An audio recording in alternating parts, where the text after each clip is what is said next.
Hello everyone, Peter Newman with you. AHRI Insight this week is about 2,4-D resistant wild radish, and does it compete as well with a crop as a susceptible wild radish?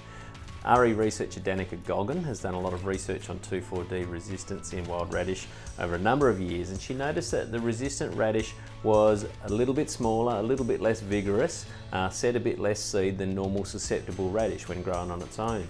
So she hypothesised that maybe wheat would compete more with the resistant wild radish, and perhaps crop competition would be an even better tool for 2,4-D resistant wild radish than it is normal susceptible radish.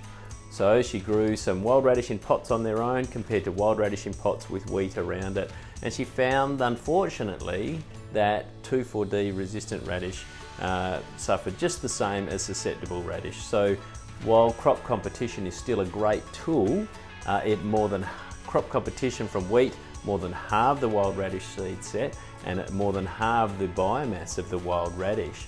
What she found was that it was equally the same for resistant and susceptible wild radish. So crop competition is still a great tool for wild radish, but it's no better for 2,4-D resistant wild radish than it is other normal susceptible radish.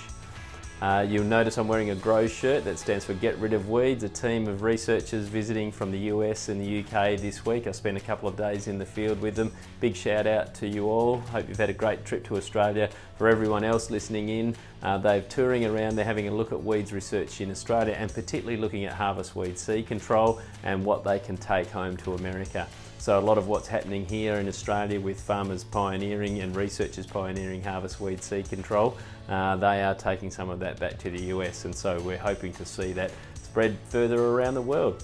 So thanks everyone, thanks for a great year with AHRI Insight, and we'll see you next year.